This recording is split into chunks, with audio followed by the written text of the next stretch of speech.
What's going on with you, Mr. Sotomayor? You don't remember me probably, but a while ago you were having a show, and me and you were talking about Marvel versus DC. And Yeah, we and was I was talking about you how was Margot trying to Robbie didn't have. yeah you was trying to explain to me how DC was good, and I was trying to tell you was full of shit. Go ahead.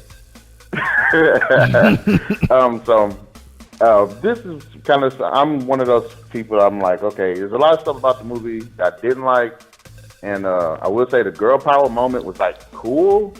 Really? But that seemed like something. It was cool because it seemed like something that should have happened in a movie with a bunch of female superheroes like uniting or something. It was like a cinematic thing, but it wasn't necessarily like a needed thing for this movie. Who is that in the background?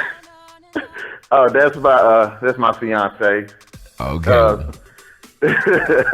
But but this is kind of how my thing is. Captain Marvel character, I didn't mind her. I will admit, I was just one I wanted to see more from her. But they had so many characters and stuff, and you're right that she was like they just kind of threw her in there just to just put her in there. Right here. But I didn't. I know how the caller was like, well, she got to ask what about Thanos. So I'm like, no, she didn't. She kind of put in a bit of a fight. The only reason he got out of it was because he punched in the face with the fucking Power Stone.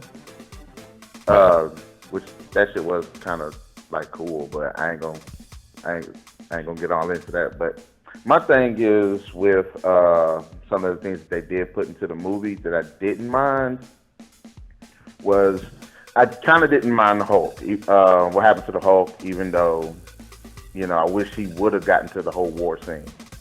And I agree with you on another thing where you were saying about all of these heroes are fighting and nobody dying.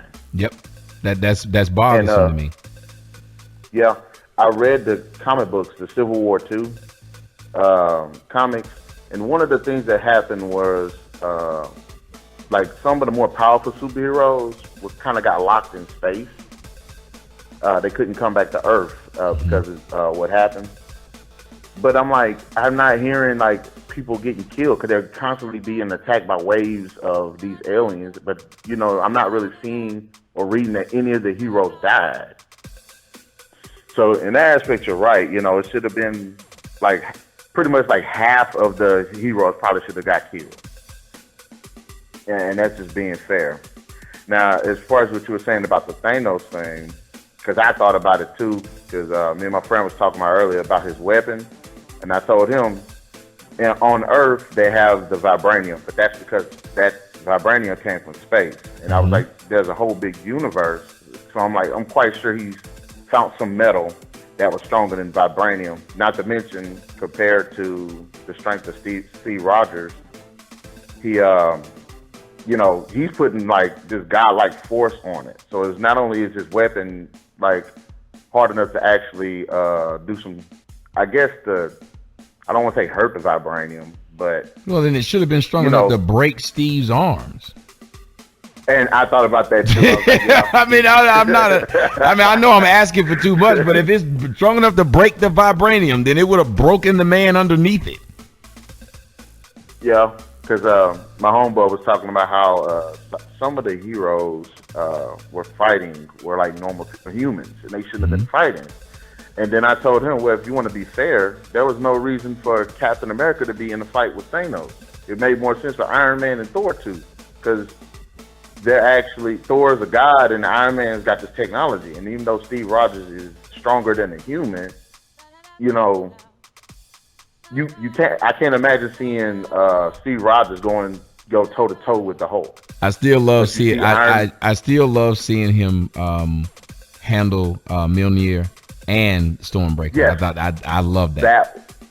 That was. And he called awesome. Down the thunder. That I was cheering on that one. I was like that was like one of those moments. And when I saw the whole Mjolnir move when Thanos had Thor down, Mjolnir, why I keep messing up? I was like, okay, Steve Rogers has it. Then he did it. I was like, thank you, Lord. Oh my gosh, that shit was badass. But one of the characters that I kind of wish I could have seen, because I thought she was an interesting character, was like the ghost character from Ant-Man and the Wasp. Yeah, she was. And she was more like a tragic character too. Yeah, they do that a lot in Marvel movies though. Like the bad guy is a bad guy that's not really a bad guy because they have some redeeming qualities, which is true in life. I mean, even if you think somebody's bad, I just don't like. Sometimes I want my killer to just be a killer. Like I don't want you to give me the backstory of Freddy Krueger, and I'm supposed to now think Freddy ain't so bad. I don't want you to give me the backstory of Jason and be like, well, he ain't that bad, and now I'm rooting for this nigga. They shouldn't have let you drown, Jason. They was wrong. Kill them all, Jason. I wanted to comment also about how you were saying that Thanos seemed a lot stronger than he did in the previous film. And I noticed that too. And I was like, okay, well, maybe we could say this time, not because he's younger, but because I think he was more in the warrior mindset because he wasn't relying on the Infinity Stones. So he actually had to focus on his fighting skills, on his fighting ability. Yeah. And then if you look at it, even though he was fighting them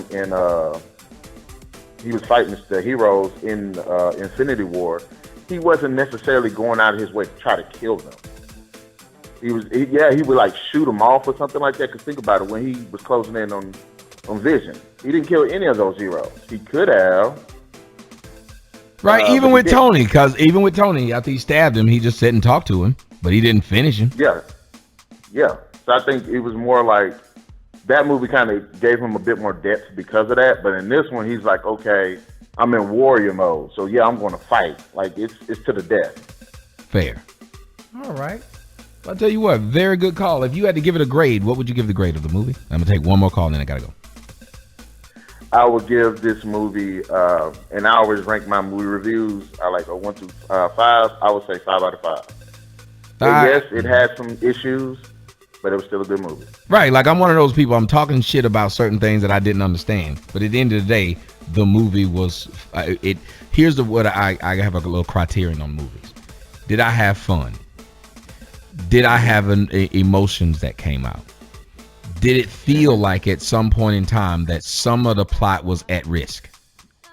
Was there enough dialogue to keep me interested when I'm not seeing special effects? Because I hate special effects driven movies. And this movie had it all. And were there lull times in the movie? And I can tell you, when I first watched it, there was no lull time in that movie. There was no time in which I said, this is irritating, other than the women fight. But go ahead. I'm going to go ahead and let you go, sir. But I will. Can I ask you your permission because I have my YouTube channel and I wanted to upload this conversation? I'm going to blot out the pictures and stuff so nobody can see who's talking. No, you can leave. You can upload it the way it is. If you're going to upload the conversation, put it up. Okay. I greatly appreciate the conversation with you, sir, and I look forward to having another with you over Marvel versus DC sometime. No problem. Matter of fact, I'll come over to your show and talk to you about Marvel and explain to you why DC fucking sucks. All right then, sir. You have yourself a good one. You too. Let me see if I can